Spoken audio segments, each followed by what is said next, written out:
Hare Krishna, Namaste. Chapter 5, entitled as Karma Sannyasa Yogam. Sloka 21. Bāhya-sparśeṣv asaktātmā vindaty ātmani yat sukham brahma-yoga-yuktātmā sukham akṣayam aśnute. Yesterday we started with the series to learn how a person attains to the stage of ātma-darshana, having the vision of self. In yesterday's sloka, Krishna mentioned the first stage, that is, one doesn't get affected by the external events.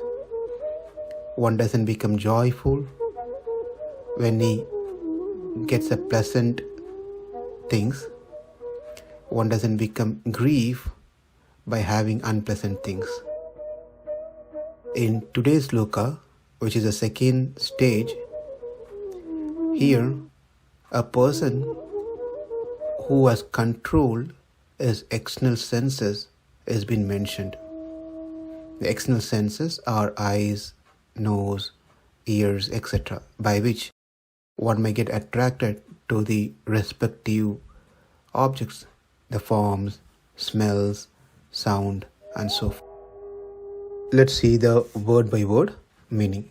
He who bāhya-sparśeṣv, in external sense pleasure, that is, in experiencing objects other than the self, the external senses, eyes, nose, ears, etc., which get contact with the external objects.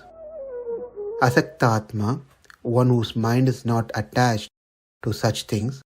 ātmani sukham, the happiness of experiencing the self, vindaty, derives or enjoys. Saha, brahma-yoga-yuktātmā, with his mind engaged in continuous contemplation of the Brahman. Sukham, bliss. Akṣayam, unlimited or undecaying. Aśnute, enjoys.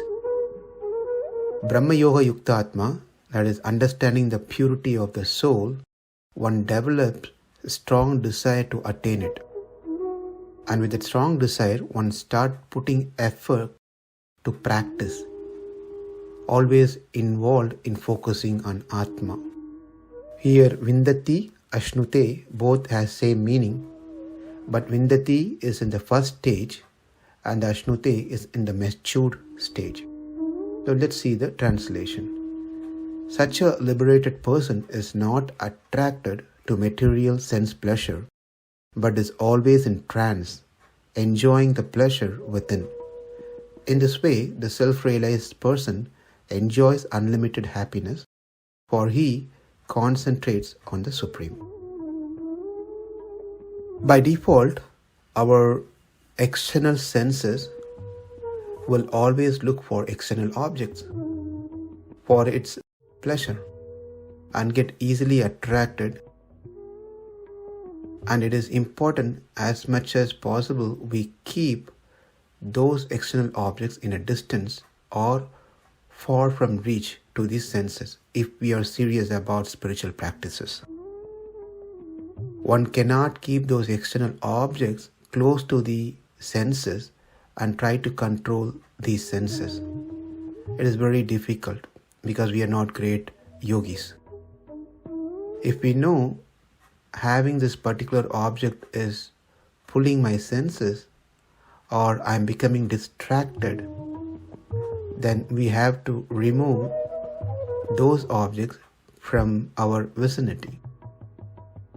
Say, for example, if one is getting pulled into constantly browsing or using the device, the smartphones, watching things like in YouTube or Facebook or whatever it may be, then better to uninstall those apps or keep a specific time to do what needs to be done.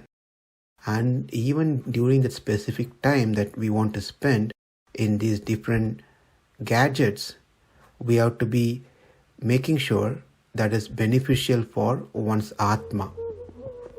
Because we know the technology and that offers us can be very useful if provided in a right way. Otherwise, the same technology, the device and gadgets that we have can be a distraction in our journey, in our spiritual journey. For example, we are using smartphones, but for the purpose of teaching Bhagavad Gita or learning Bhagavad Gita or watching and hearing these spiritual discourses. Not to watch mundane songs, dances, movies, and etc. Therefore, it is important that we keep them away or we carefully use them for our benefit, that is Atma's benefit. Likewise, having certain food at homes which are not sattvic should also be removed. If not, our tongue will demand those things and get pulled into those food. And we know that the food that is not sattvic will contaminate our consciousness. Sometimes we might get invitation to attend some parties or some programs, and these parties may have various kinds of food, very attractive food, which are not the food that Krishna is recommending. It is not sattvic, it is not prasad. Then one should better avoid going to such parties, because if we go, then we might feel obliged or to honor the host to satisfy them. We might start eating, or we might think I'm hurting the host, so we might try to compromise our principles. The best is to not to go to such places, but if at all one cannot avoid, one have to go, then one has to be very strong in their principle to be able to say no thanks. That is, being like a lotus leaves which is untouched by the water.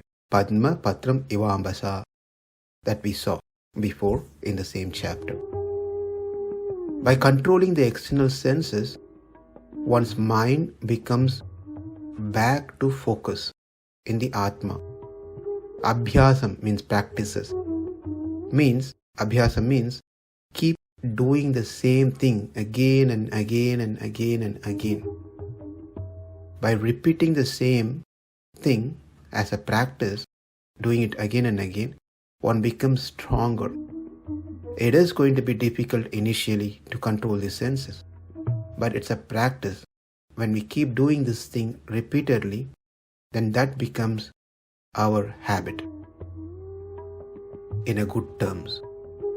By such repeated practices, one comes to a realization that the experience one gets from Atma is unlimited, whereas any experience one gets through these senses, external senses and sense objects, are very much limited and they deteriorate over the period of time. We can easily understand this. Any pleasure that comes out through these senses are momentary. We all know that. Whereas when one experiences the Atma, it is not momentary experience. It is never always fresh and increasingly enjoyable. Bāhya-sparśeṣv asaktātmā vindaty ātmani yat sukham brahma-yoga-yuktātmā sukham akṣayam aśnute. Namaste. Hare Krishna.